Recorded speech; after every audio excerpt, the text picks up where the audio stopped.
I felt so much anger, and I almost didn't recognize it because I was like, what's this feeling?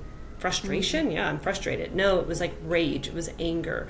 And I almost didn't know how to feel it and allow it in. And I think so much of my journey this year has been to embody those sensations of the anger until the lesson comes of like, no, what you really are feeling is this, right? Because it's kind of a secondary emotion, hey, of like the anger is like, this is unfair. I feel like a victim. I don't want to feel like this, like feel the anger because it has a little nugget of a diamond in it. And once you find the diamond, hold the diamond and then just let the anger out, like get it, process it out, like shake it out, stomp it out, scream it out, punch it out. You have the diamond. You don't have to stay in the anger, but you do have to go in the anger to get the diamond, and I think that's what so many of us are afraid of is the muck, feeling the feeling. But there's always a diamond in there.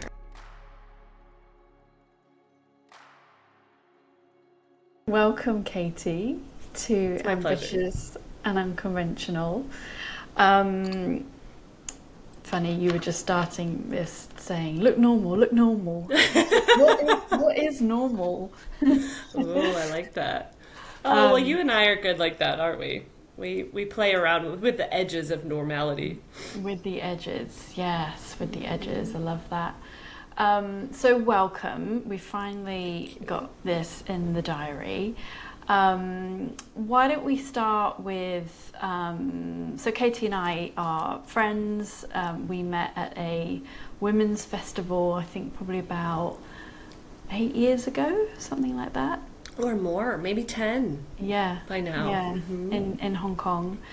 And we share a love of learning. She loves musicals.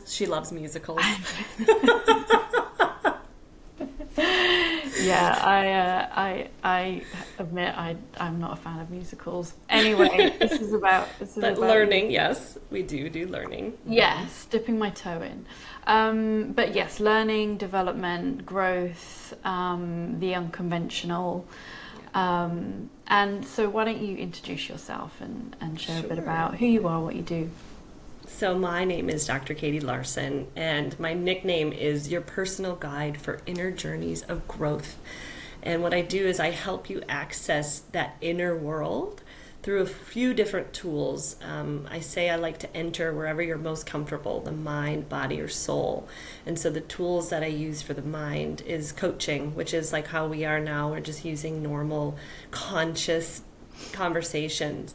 The tool that I use for body is somatics. And so you and I are really both familiar a lot with embodiment and variety of different kinds of embodiment. And so just entering through the body that way. And then the way I enter through the soul is through transpersonal hypnotherapy.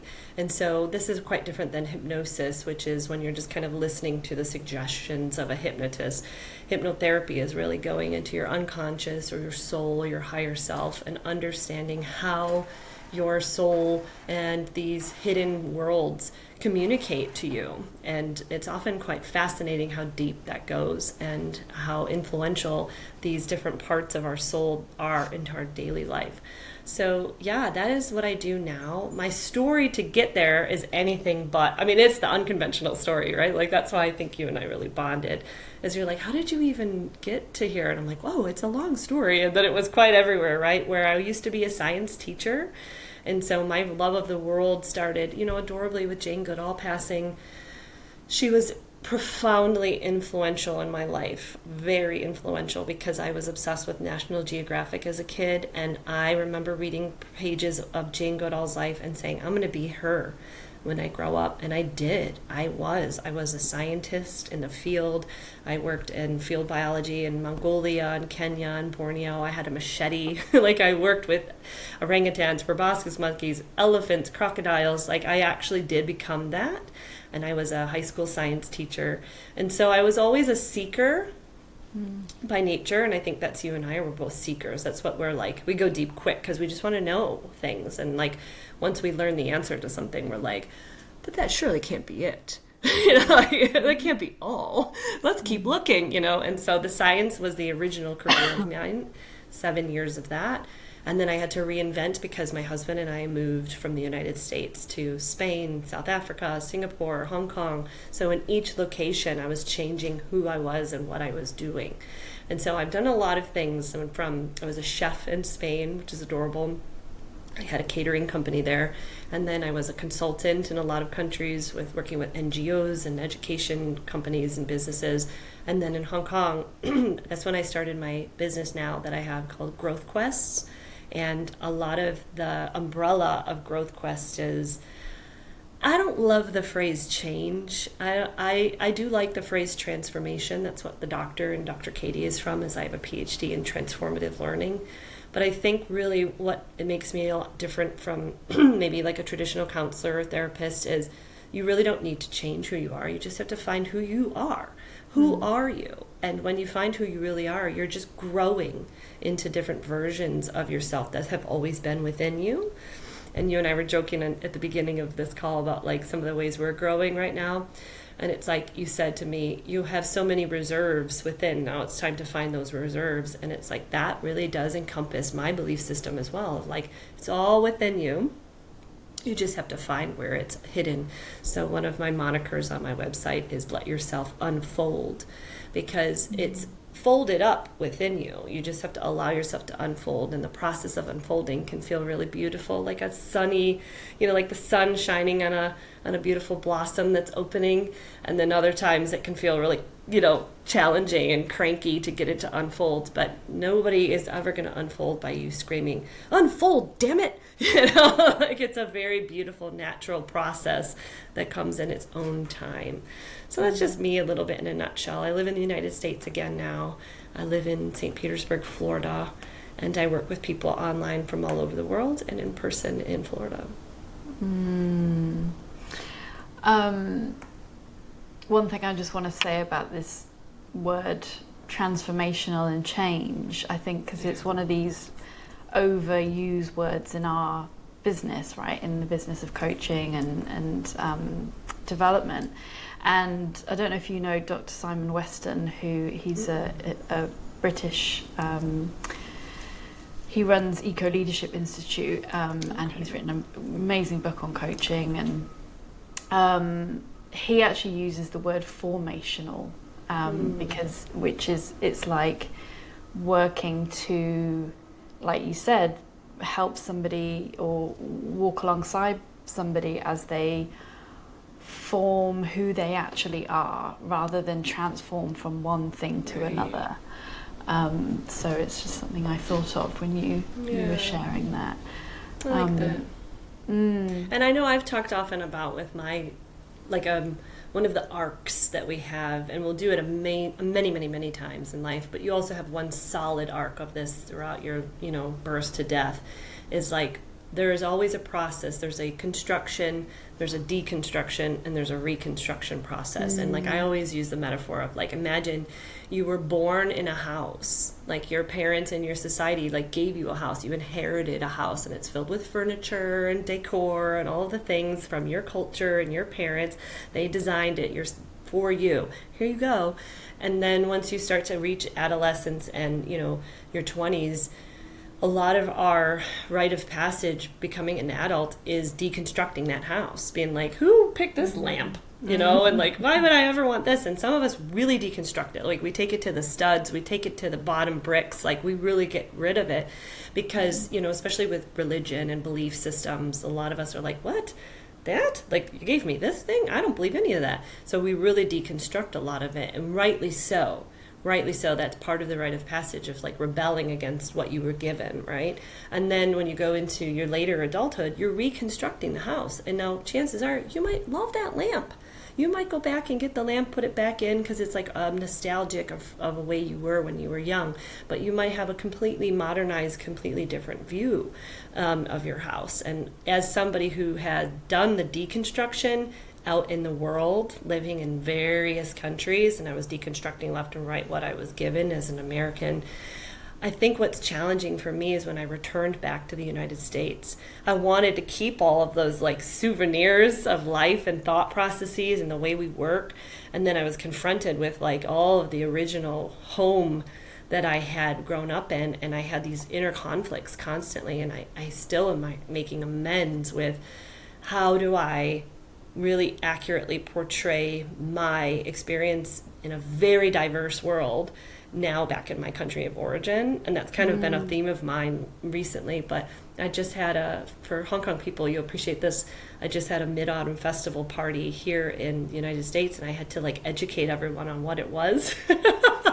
So they're like, so do we dress up as pumpkins? Like, what are we doing here? You know, and I'm like, no, it's about the moon, and I'm talking about the jade rabbit and like families and wholeness, etc.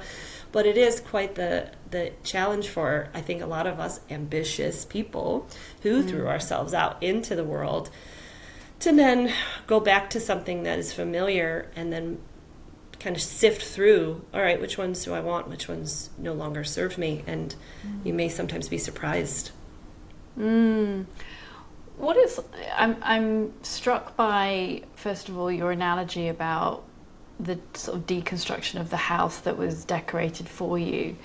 And I'm struck by your own experience of losing your house this year, and like you've that's true. That was an accidental metaphor that really makes sense. Right, you've like had a physical experience of that and having to rebuild, and which is really interesting. Did that do you know what, Natalie? Well? I would have never have made that connection, you didn't just right now, but I have to say a really cool story about that. So for the audience who doesn't know, I live in St. Petersburg, Florida, which is near Tampa, which is on Tampa Bay. And I bought a house last year. I renovated it, and then I lost it 3 months later to 2 hurricanes. So Hurricane Helene had a meter of water in the downstairs, so took the downstairs. And then the next week, Hurricane Milton, so hurricanes are typhoons for Hong Kong people, Hurricane Milton took the top of the house. So it was like, the universe is like, you're not having this house. Like, like, get over it, right? So it has now since been demolished because it was an unlivable home as a result of these storms. But I have to say that most cute, you can't write a better plot twist. The home right behind it in the neighborhood also got flooded, but only, centimeters compared to a meter. And it, the people who lived there, they wanted nothing to do with it. Like, they were like, we want to sell it. And so we purchased the house and we renovated it. And then the most amazing thing was the things from the old house that were brand new, because we just renovated it, we removed, we scavenged from that house. So we took the doors and the fans and the windows and we put it in this little house when we renovated it. Now, one of the things that I find really nostalgic or sentimental about that is in this house I live in now that is the savior house, right? It saved our lives. Now we have somewhere to live because we were homeless for the last 9 months. It did not have a window in the bathroom. And we decided it would be nice to have a window in this bathroom. And so we took a window from that destroyed house, we cut it out with a saw, and we brought it in, and we had the handyman put the window in the shower. And when the house that was destroyed was bulldozed, now the best view in this house is in the shower because you can look out the window and you can see Tampa Bay. And I felt like what a metaphor from that destroyed house. It gave not only the gift of the window, but it gave the gift of the view by being gone. And it's like, I think the sensitive folks like that, that story is so beautiful because it really does represent that myth, that metaphor of like, I don't want that house anymore. I wanted it to be destroyed, but I want a couple of things from it. Yeah. And I'm so grateful that the thing that came from it was like the most beautiful part, you know? God. That's just like, I can't make it up. A beautiful metaphor for endings, right? Yeah. Like it endings are very, what's the word, prevalent in my life, like navigating endings, and it's been coming up in a lot of other in a lot of other places and a lot of other circles that I lead, and in coaching, and I think we're not actually very good at endings. No. Generally, well, we're not really taught how to grieve and how to take the time to reflect on what is it that we're leaving behind, and what is it that we're taking with us from whatever is ending. And I just love that metaphor of like, yes, that house was destroyed and we couldn't live there anymore. We needed to let it go, and I don't want to be there. Yeah. But I needed to take something and something Totally. beautiful from it. And such a beautiful. That is beautiful, isn't metaphor. it? Yeah. I love it. And I had a workshop last night on somatics and emotions, and one of the metaphors we used about feeling, like, really, look, imagine you're like in a big field of mud, but in the mud there's diamonds. And so you gotta touch the mud to feel the diamond. You have to find the diamond. And once you find the diamond, you can shake off the mud. You don't have to live in the mud, right? And so I think for a lot of us, like, I learned this year with loss, and I think you and I chatted about this maybe on some voice notes, but like, I'm 43 years old. I don't think I've ever been angry in my life. I never felt anger. And I think there's a reason for that, right? You know, a lot of us, like, we're not conditioned to actually feel anger. I look back at my childhood, I'm like, oh, I wasn't ever allowed. Like, I wasn't even allowed to have a temper tantrum. Like, I don't remember ever feeling angry. I was either making a joke about it, or spiritually bypassing it. I was like, oh, this is really good for my development, you know? But this year I felt so much anger, and I almost didn't recognize it, because I was like, what's this feeling? Frustration? Yeah, I'm frustrated. No, it was like rage. It was anger. And I almost didn't know how to feel it and allow it in. And I think so much of my journey this year has been to embody those sensations of the anger until the lesson comes of like, no, what you really are feeling is this, right? Because it's kind of a secondary emotion, hey, of like the anger is like, this is unfair. I feel like a victim. I don't want to feel like this. You know, it's kind of a secondary thing of like what it is that you're really worried or afraid of. And so when we were doing this workshop last night, I really allowed myself and the people in the workshop, like, feel the anger, because it has a little nugget of a diamond in it. And once you find the diamond, hold the diamond, and then just let the anger out, like get it, process it out, like shake it out, stomp it out, scream it out, punch it out. You have the diamond. You don't have to stay in the anger, but you do have to go in the anger to get the diamond, you know? And I think that's what so many of us are afraid of, is the muck, feeling the feeling. But there's always a diamond in there, you know? Yeah, and I think it's quite it's 9:30 at night here, and I'm like, my brain's like, look at me, I'm caffeinating. We're gonna be at the opposite ends of the world. Yeah. We're in very, very different energies, aren't we? It's early morning for you and evening for me. It feels I think this notion of like feeling feelings and being in the muck and being in the messiness is really important in this context of being ambitious and unconventional, because I think that those of us who are ambitious, whatever that may mean to you, and a lot of perhaps my own journey, your journey, people that we work with tend to be quite ambitious in the senses that they want to do well, they want to do things right. There's even like there's a type A type. I don't know if I am type high achiever, but just high achieving. High achieving, yeah. Yeah. Exactly. You don't have to even be a perfectionist, just a high achiever. Yeah, and pressure and so being that way, and perhaps working in environments or educational achievements, we're not very we're not very good and practiced at being in the muck. Yeah. I don't know if that resonates with you. I feel as if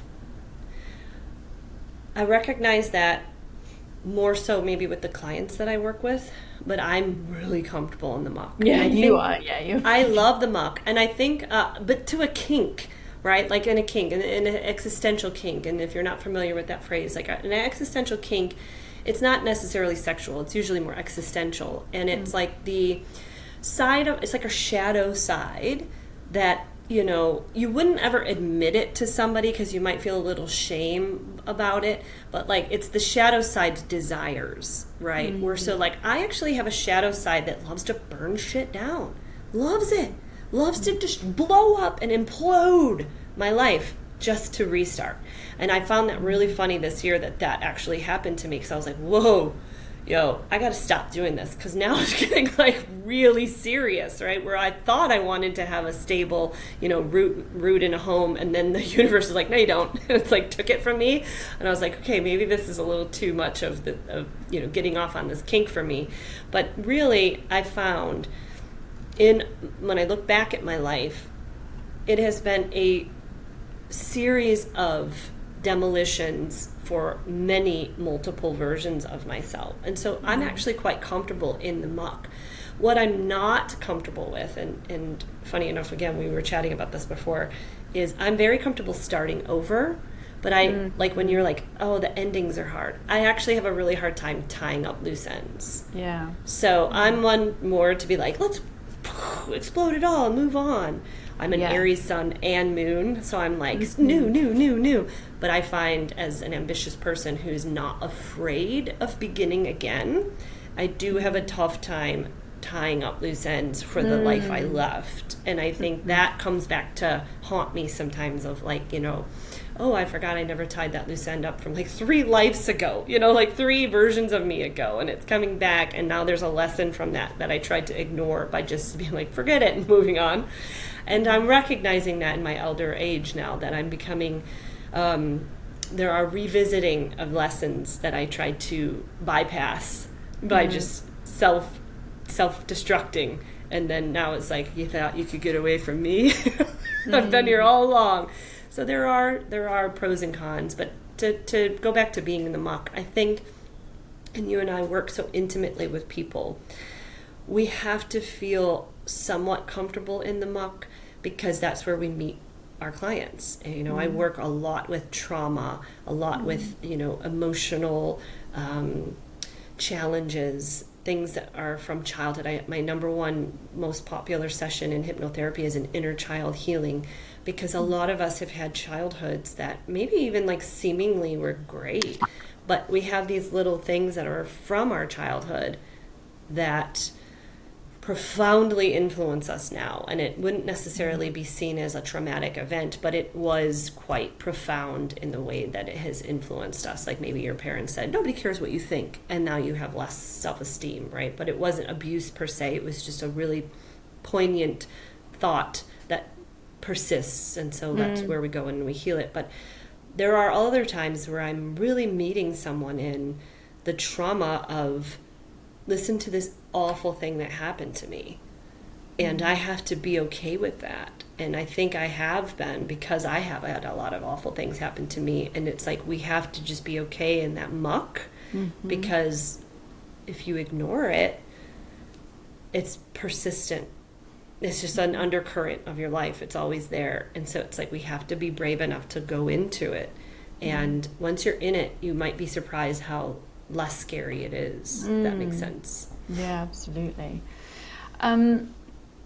So you were sharing something earlier that was really interesting around, and I've got this burning question that I want to come back to as well. But you were sharing your thoughts on what ambitious and unconventional meant for you.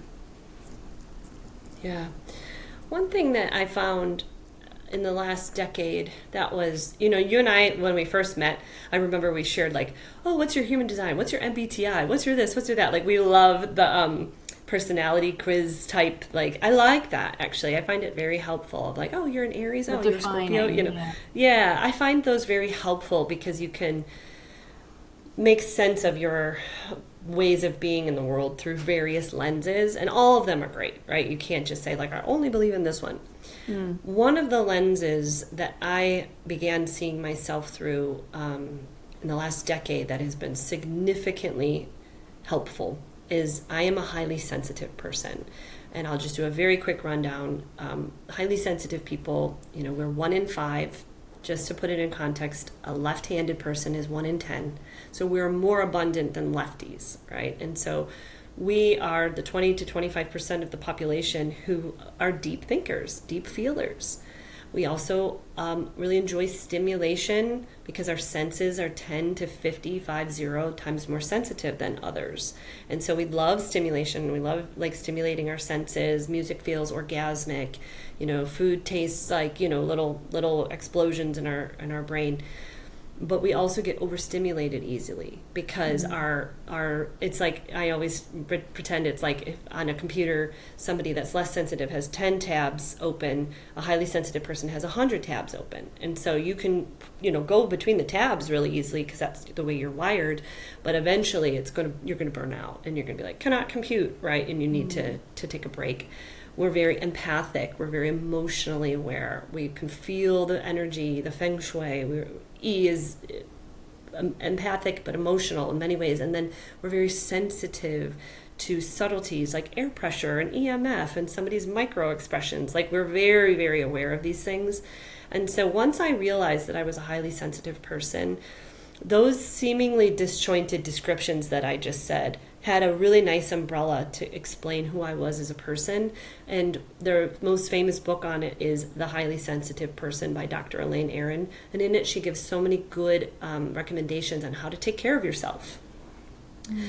And so when I see a highly sensitive person, I kind of see that person as the more unconventional of the ambitious and unconventional, meaning yeah, we're sensitive. We're deep thinkers. We're not surface level. Like you and I we cannot surface level talk, you and I. We jump right in, right? And we're quite bored with surface. We're quite bored with status quo. Highly sensitive people are the people in a group that kind of inspire. We heal. We are the storytellers. We are the priests. We are inspirational. So the highly sensitive part is, in my opinion, unconventional in that moniker. But then the other thing that I found out that was very helpful is that often highly sensitive people kind of get pigeonholed into, they're fragile. They're very cautious. They don't like to try things. They're very introverted.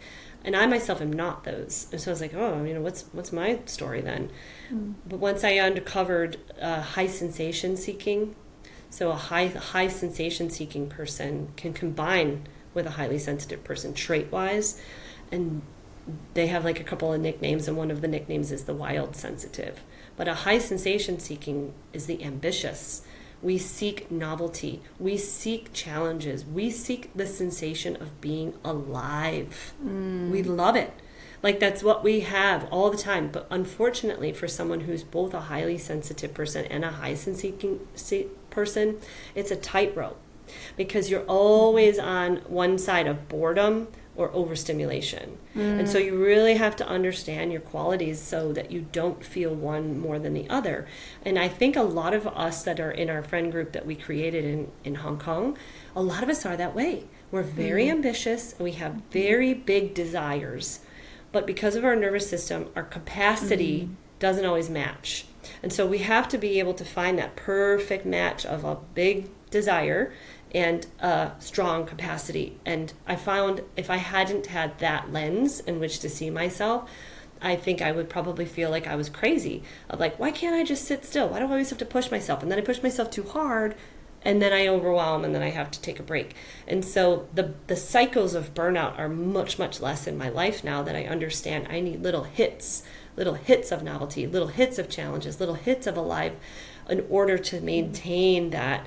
Because if I kind of go all in on one project, I'm more likely to burn out because then I get blinded by my self-care and my, actual nervous system needs. And so I found when I was, looking at some of the questions for your podcast, when you were like asking about what does it mean to be ambitious and unconventional, for me, that's it. I'm ambitious because I'm a high sensation seeker, for sure. And I'm unconventional because I'm highly sensitive. And that combo is beautiful, but there's a lot of little like tips, tools, and techniques that you need to do that well. Do you, as you've defined that kind of combination, because it resonates very much with your experience, the thing that I'm thinking about is how challenging that must be when you work in a more conventional environment, should we say? Like, I can't do it. For me, because I have my own business and I manage my own time, and I have a lot of meaning and purpose about what I do, and I have a lot of creative outlets, and so I can allow that kind of flow of high seeking. What was it?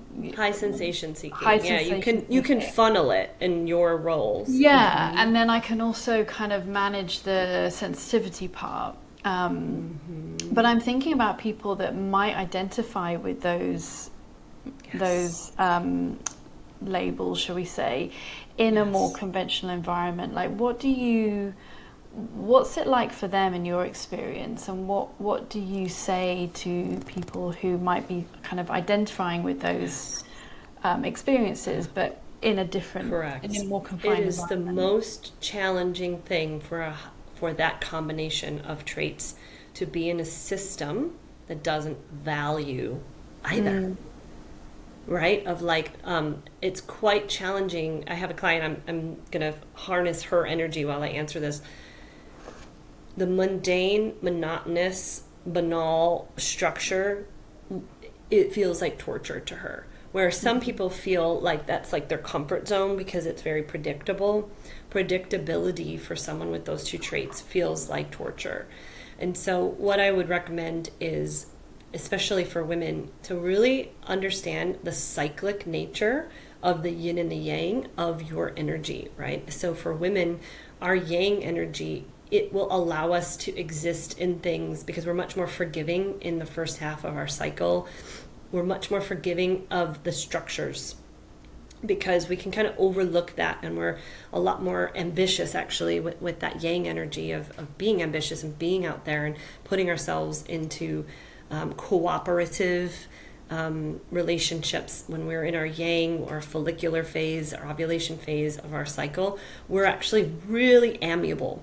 We can really put up with the bullshit of a system. But when we're in our yin, which is the second half of our cycle, where we go more inward, we're more introspective, we're more reflective, when the forgiveness goggles come off and you're like, what's this bullshit? Like, I don't want to deal with this. I don't want these structures on me. It's very important to give yourself plenty of rest, plenty of recovery time. And if you can't do it on company time, it's important to double down on self-care when you go home, right? Of like not saying yes, not being as ambitious as you actually probably could in those last 2 weeks of your cycle, and very much start living more of a cyclic life. Because I think for many of us, we get put into a linear system. And if you're already quite in touch with your cyclic nature as a woman, being put into a linear system feels very uncomfortable, especially for 2 weeks out of the month, which is that yin, right, in that more luteal phase. And so I'm thinking of this client in particular. Once she started living a more cyclic life, and she pushed, because her yang was like 3 times as much as somebody else's normal, right? And so she's like, I'll push myself 3 times as hard when I'm in yang because I have the energy. And then when I'm in yin, I'll go about 50% or less, because it's like, it's not worth it to me because I'm losing so much energy and I don't want to play by the rules during that phase. But I will consistently go back into that cycle. And that has helped her. But I do want to validate that sensation of, for many of us that are in a system as those two traits, it won't feel comfortable. And it might be something to reassess, of how can I, if this doesn't fit really well on top of me, how can I reassess what I want to do professionally? Because sometimes it does feel like a stranglehold on our creativity and our depth of thinking and that kind of thing. And I'll just say one more thing. If you're like, but I can't leave, find a mini community within your work of people like you. Because there's always, like, we're 1 in 5. So it's like finding the sensitives. It will be your community. Find the others, we say, because that is who will feed you when you need that hit of depth, or that hit of novelty, or that hit of, realness, authenticity. those highly sensitive people are the most authentic people you'll ever meet. We can't lie, right? And so like finding your people amongst the sea of 80% that are like, I am not sensitive, I don't think deeply, like just go with your people, because that will can hold you, if that helps. I do think though, like, I mean, I don't know much about the HSP, highly sensitive person kind of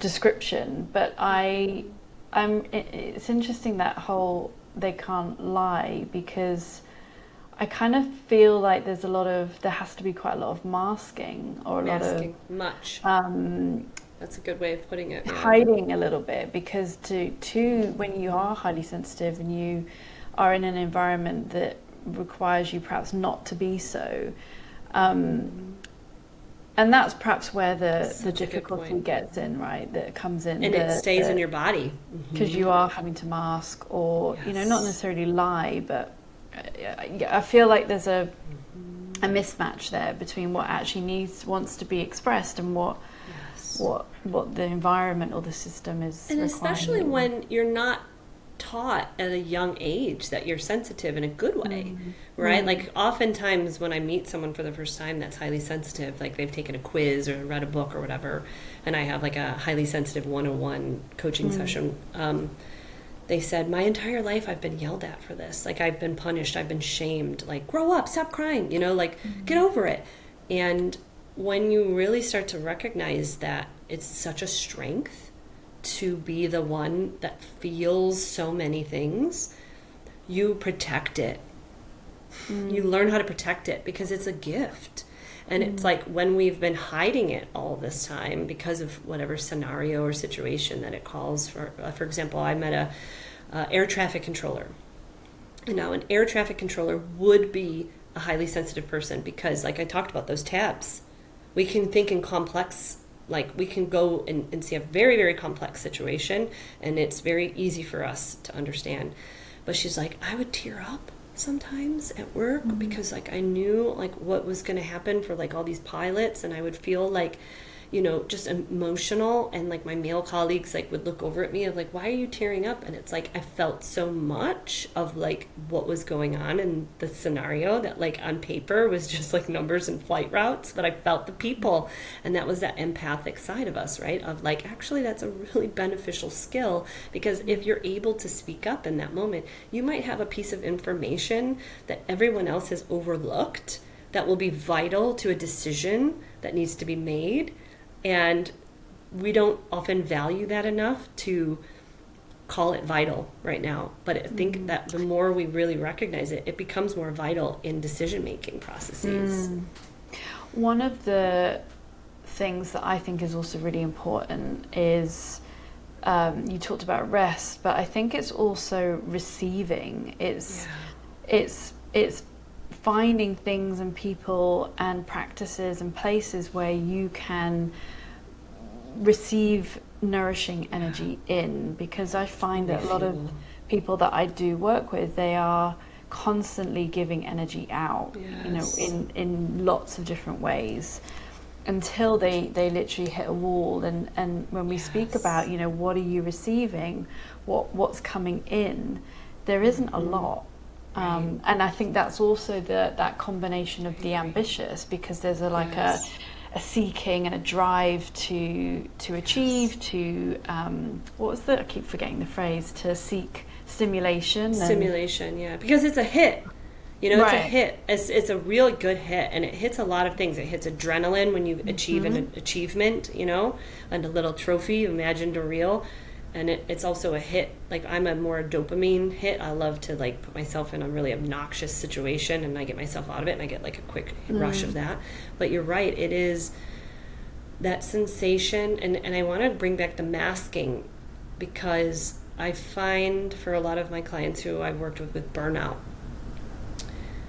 the masking came in the form of being a people pleaser as a young person, because chances are your parents may not have understood your sensitivity, or have had to mask their own sensitivity. Yes, exactly. And so we become hyper vigilant of upsetting our parents, And so we really can read that, like, you know, my mom does this furrowed brow, and like that is the simplest microaggression, but I'm like, oh God, I gotta change everything right now so my mommy doesn't get mad at me as a 43-year-old woman, right? But it's like the masking is, don't cry, don't make a big deal about this. Like we talked about anger, like don't throw a temper tantrum, because then your caretaker might abandon you. And so what happens to these adorable little people pleasers is we grow up and we achieve and we achieve and we give and we do and we be and we like make everyone else happy, but at our expense of caring for our sensitive nervous system, which was the origin of the mask in the first place, which is the origin of the ambition in the first place. Like we don't even know where to begin. And so for a lot of us, I talk about chakras a lot. A lot of us are addicted to that solar plexus energy of achieve and ambition and willpower and I can, I will, I do. But when we're burnt out, we actually have to go to the bottom too. We have to start in the root, which is safety. We have to find a place where we can feel safe and let go of the ambition and let go of those things that like we're putting on as a mask. And that's just finding safety in your own body.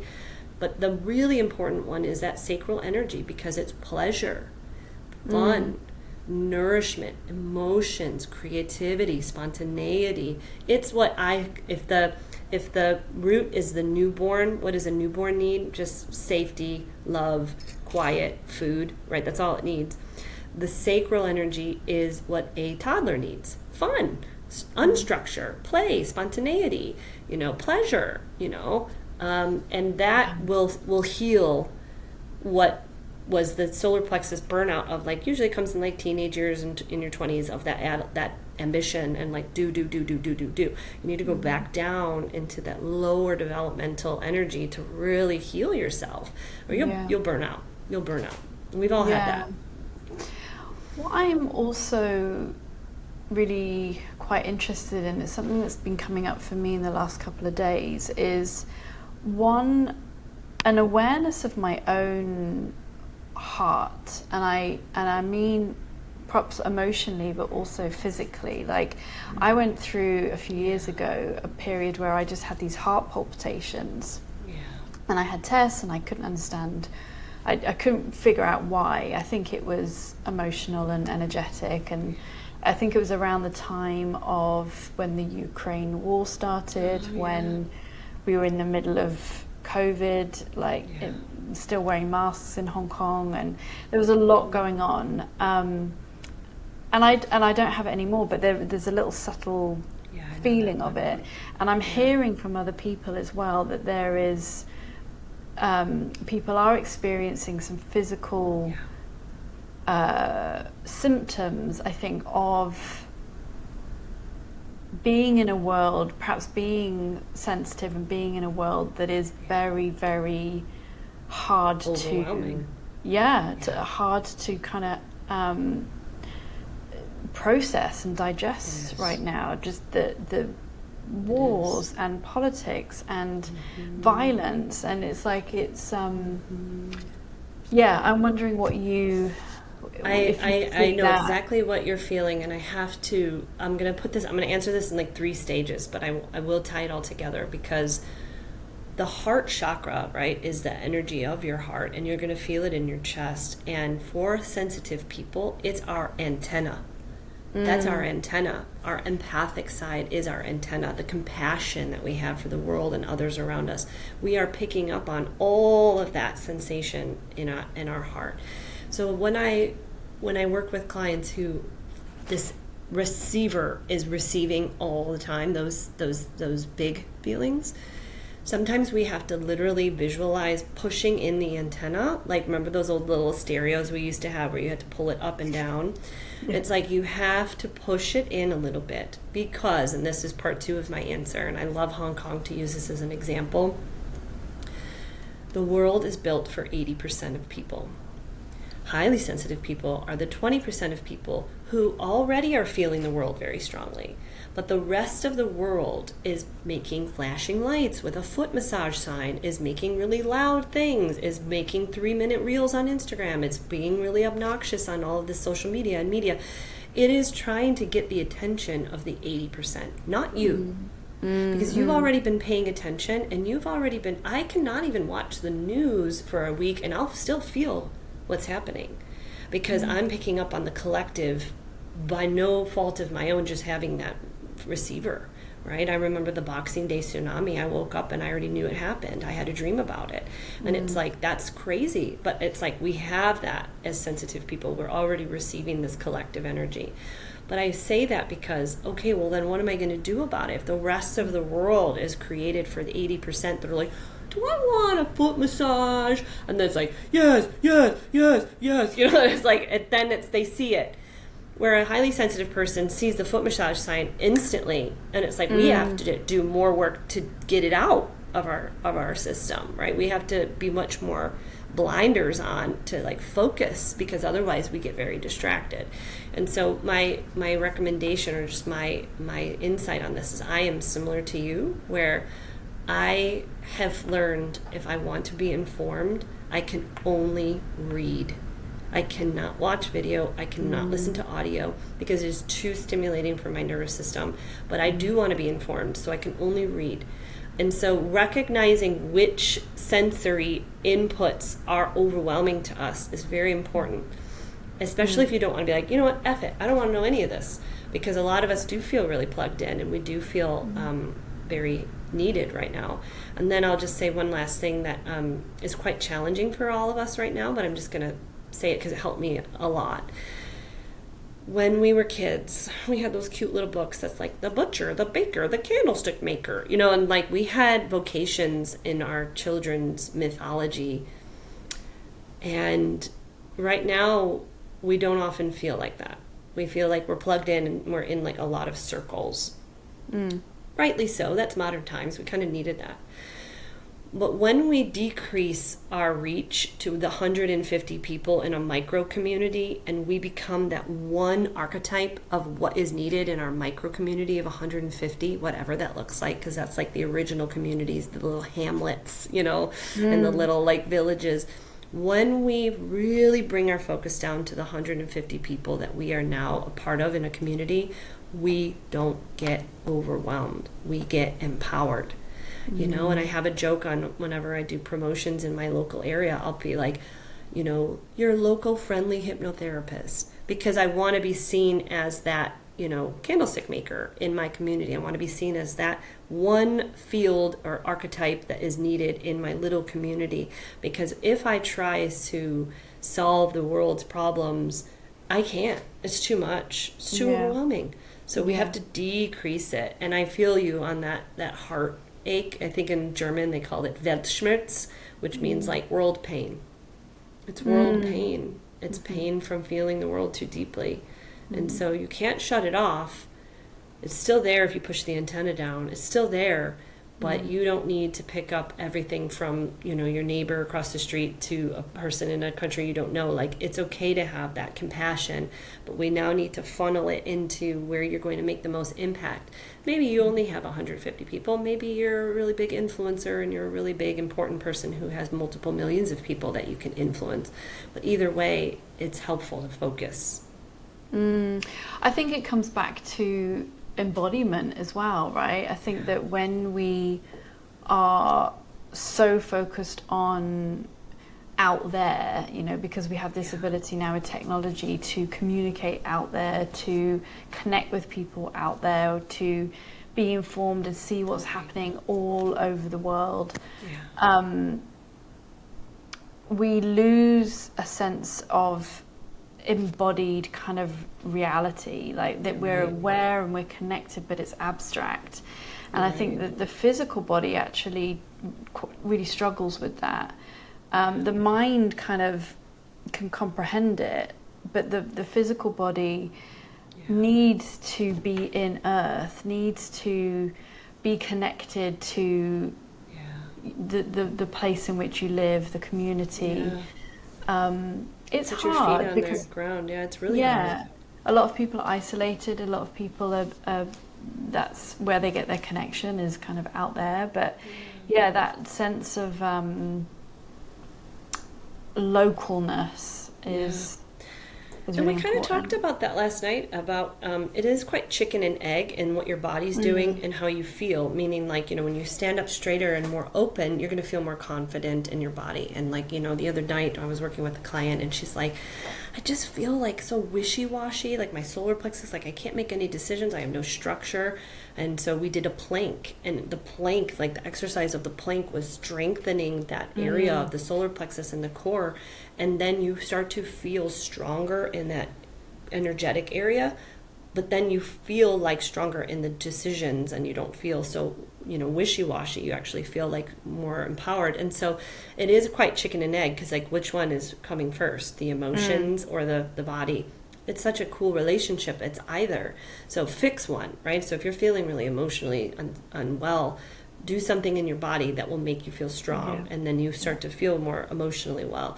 And so there is that relationship within the body, and it is quite metaphorical, like when we have like a pain in my shoulder or pain in my stomach, it's like, oh, I can't stomach this, or like I feel so overwhelmed and burdened, it's too much on my shoulders. And so it's like recognizing that and kind of going into the opposite and opening it up and like taking care of the stomach.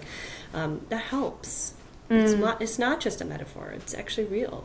Yeah, totally. What's the burning question? You can't get off without the burning question. What do you have burning question? You have a burning question, you said. The one that came up. So this is very Nat and Katie. So you talked at the beginning about the different ways in which you help people, the different ways in which you enter somebody's experience or field, and you talked about the somatic, the unconscious, and the mind. And you said something like the unconscious or the soul, and I was like, how do you define, what's the difference, and is the unconscious and the soul the same thing? I love your questions. Oh, it's funny, like scientist Katie is always so leery of like answering something with a definitive, because I'm like, because tomorrow I could find some more information that would make me believe otherwise, that kind of thing. But what I recognize is, I'll just say how I define spirit and soul, and I know that you will recognize this because it's from our boy Bill Plotkin, who we love. Love this author. For those of you that are like, who? Definitely check out Soulcraft by Bill Plotkin. But the way that I use the word spirit is, it's kind of in the north of that noetic sphere of like, it's all that is. It's the mystery. It's the thing that's like the invisible field that's connecting us. The spirit is kind of maybe what we've named God, or, it's that sensation of all there is. And the way I recognize soul is also how Bill Plotkin recognizes it, which is all you are. It's in the South. It's very unique to you and who you are and what your soul has experienced. Now, the way I kind of use them interchangeably is, because I'm a transpersonal hypnotherapist, I deal a lot with other lives. So whether we call them past lives, sometimes there are lives on other planets. They're lives that come up in the trance that someone's describing, that is probably more based on your soul than your individual unconscious from this life. And so I see the unconscious as more of a collection of things and experiences and thoughts and realities that have been from this life and that you're actually in right now, as Natalie and as Katie. But the way I see soul is, how are we then also tapping into these other lives? What is that? What is that? And the only way that I can describe it is that it's your soul, that it's your soul's memory of another life, or your soul's experience on another planet. And that can be kind of like far out for folks, but my favorite is when I have a very straight-laced person that's like, I don't know, I've just always kind of been curious in this, and like they're not reading these books and they're not in this world, they're not thinking about these things, but then when they go into trance and they're like, oh yeah, I've actually been on another planet. Like, I'm actually not even, oh my gosh, like, yeah. And then they'll remember all of these things, and that they chose to become a human in this life. And it's like very, very deep. And so I don't think that's in my experience after having hundreds of clients that have reached those points, I don't think that that's your unconscious making up a metaphor. It could be, it could all be, a metaphor, but I do think that it's coming from a basis in reality, and that the only way I can describe that is it's a soul, it's a spark of all that is, but it's the one that's all you are. It's all your soul's experience, and I love that part of my job. Interesting. Yeah. I feel like that's like probably a whole. I know return to this podcast in several weeks for the sequel where we look at that, because that's a bomb, right? That's a real bomb. But for some people, they're like, you know what? I knew I was more than this. Well, it's interesting. I read an article recently on Substack called "Life is Woo Woo," because whenever even clients say it to me sometimes, this is a bit woo woo, and it's like it's not woo woo at all. Like, embrace the woo woo, because they're often saying it at a point in their lives when things aren't clear, and so this kind of the things that they call woo woo, whether it be spiritual or meditative or soulful, it's because we're kind of needing to tap into the unknown, into entire religions are based on this. The mind cannot articulate.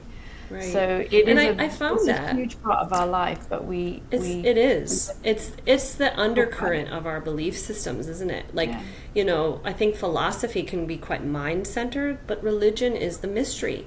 It's like, listen to this like saint, or listen to this angel that talked to me. Listen to this vision I had when I was meditating under a tree. It's like there are realities that we have all tapped into at various points, usually in an altered state of consciousness. Which is what hypnotherapy gives you, or drugs, or other meditations, etc., dancing, and that's a reality. It's a truth, and I think when we get a little too involved in this, and that's something you and I talked about before when we were recording. There's like a spiritual realm and there's a physical realm, and it's like you can be too involved in one. Like, I can be way too up in the ethers. I can be way too in this little spiritual realm, and I need to become embodied and go back into the physical realm. But it's like the best people who feel the most embodied and the most wise, they're toggling between. They're going from the physical up to the spiritual, and they're using what they get in the spiritual and they're bringing it down to the physical. And it's like every great religious tradition has told us to do that. But what we often do is we're like, at least if in the Christian tradition, it's like the prophet Jesus Christ was telling us how to do this, and then we're like, man, he was great, right? What a great guy. Oh man, he was the best. It's like, well, did you listen to what he told you to do?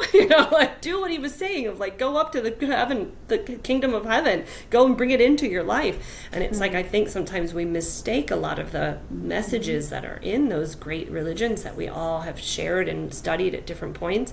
It's often to combine the spiritual and the physical, and how to do that. Yeah.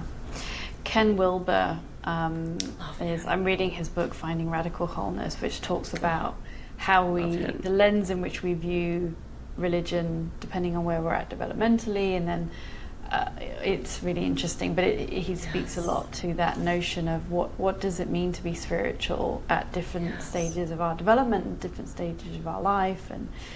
And one last question, which I sort of feels like perhaps pulls it in this kind of exploration. How does love show up in your work? Oh, I love that question. Wow. Well, I will say, when I look at my chakras of like how I work, I really distinguish the green chakra of that more compassionate love from the orange chakra, which is more like sensual and sexual love, right? And I feel like in my personal life, I live in the sacral chakra. I'm very sensual. I'm very aware of like my romantic connection, and I'm very aware of that almost like, I guess it would be eros love, right? When I'm working with my clients, I'm really centered in the heart chakra of grace, compassion, forgiveness, like real unconditional love. And I have to say, when I learned about how we can get into the different brain states that are required for hypnosis, and I was learning how my entry point is into those different states of consciousness, there were two emotions that when embodied, I could get up there really quick. And the two were gratitude and compassion. Mm-hmm. And they're both in your heart chakra. So when I say it's our antenna, it's not only our antenna for the world and receiving the world, it can be a really quick elevator to our crown chakra where we go up into these little other realms. And it's like just allowing yourself to believe that that gratitude and compassion can let you into this other realm. I find too, I have an abundance of love for my clients because I see, I don't know if I'm probably going to, this is such a quote that I used to use such a long time ago. I'm probably not going to say it correctly anymore, but I really truly feel this quote of like, I am human, therefore nothing human is alien to me. And what I mean by that is I am every human. I have the capacity for every feeling, every emotion, every experience, every dark, ugly, yucky, mucky, icky. I feel it. I can feel that. I can go there. And I think the only way that I can go there is through an anchor of love, of like when you're telling me something that you have so much shame about, I'm right there with you. I'm holding your hand through that because I think that's love. I think that that's true compassionate love because I don't see you as different than me. I think that you're a mirror of me and that I also could feel those feelings or have. And so I really value your question about love because I often say that in a lot of my social media of like, I love my clients and I do. I truly do. But I'm not loving you from the place of sexual, sensual love. I'm loving you from a place of, isn't it great to be human? Classic us. You know, like classic human. Dirty, ugly, messy. Let's do it together. And so I feel really, truly led by that, but not only led, but held. Because there are times that we go through some ugly, dirty, yucky stuff, and I have to hold myself later in that love of myself and you and the universe, or I wouldn't be able to go into the depths with you. Yeah. Great question. Love that. Yeah. Do you feel that? Do you feel similarly? Yeah, absolutely. And the word that comes to me is, and perhaps it's a synonym. Yeah. Although cinnamon is quite good. Cinnamon. Yes. Synonym. Synonym. Right, Yeah, synonym. Or grace. Like I also feel a lot of love, and I like how you define it between the sacral and the heart chakra because it's a compassionate love. It's an all-encompassing love. It's grace. It's grace for the humanness that is brought in conversation with the people that I work with, and the messiness and the emotion and the just being able to provide a space for somebody to be all of themselves, and like you say, like let the parts of them unfurl and unfold. It's such a my sister-in-law has such a great quote that every once in a while will like be so there for one another, and she'll be like, you let me be myself, like a little joke of like, thank you, you let me be myself, like thank you, like you let me be myself. And it's like, you know, because sometimes real relationships are us like drip feeding like the more authentic versions of us and being like, now what are you gonna do? Now what are you going to do? You know, like, what about this? Can you handle this? You know, and I think sometimes the people we become the closest to, and I feel this way with you, is like, hey, look at all this stuff I found out about myself. And then that other person's like, yeah, let's put the pieces, like, let's like make sense of it. Like, wow, look at you. You're quite complex, aren't you? And like, it's not like, ugh, I don't want to be around that, you know. And I think the people who are in the kind of careers that you and I are in are these characters who can lovingly take all of these little pieces and sew them with you and be like, look at who you are. That's actually really cool. And I love that. And I notice for me, when I'm really in it, I'm very energetically aware. I'm creating like a infinity sign or a figure 8 between my heart and my client's heart. And we just kind of are sharing that. And it's mutual, because it's like, I'm not just like pitying somebody like, oh, poor you. I'm like, all right, we're on it. Let's go in together. And it's very mutually engaging, energetic activity. And I think that's what maintains us as our profession, because this profession, you could really burn out if you were exposed to too much. But when you're feeling like it's a mutually engaging activity, you are fed. Yeah, absolutely. Yes. I love that. This was a great I'm going to pull out that conversation. quote when I look back at the notes. I love that. Because I think it goes for, it's true for people that do the kind of work that we do, working with others, but it's also true for people who are in leadership positions and are responsible for and leading and motivating and inspiring a group of people. I think it also is important for them. And God bless the people that maintain that nest for the leader to also kind of return to. And I think that so many of us recognize, when you have been in a leadership position, there's always going to be challenges with that. But the people who really understand, and those are the empaths usually, that really understand that role and recognize when they need to help energetically support you. God bless those people. Because I don't think that we would get by without them. And we are often those people, right? Like, I think when we recognize, when we're working with these people that are in these leadership positions through coaching and through hypnotherapy, it's like we need to help them refuel, because it's a energetically expensive task to be a leader. Yeah, absolutely. Yeah. Thank you. This was great. I'm going to bring it in and bring it into a little, not necessarily neat bow, but just an ending for now. So thank you, Katie. To be continued. It's my pleasure. To be continued. You heard it here, folks. I'll see you in a few months. But I love you, Natalie, and I'm really glad that we reconnected. Yeah, same.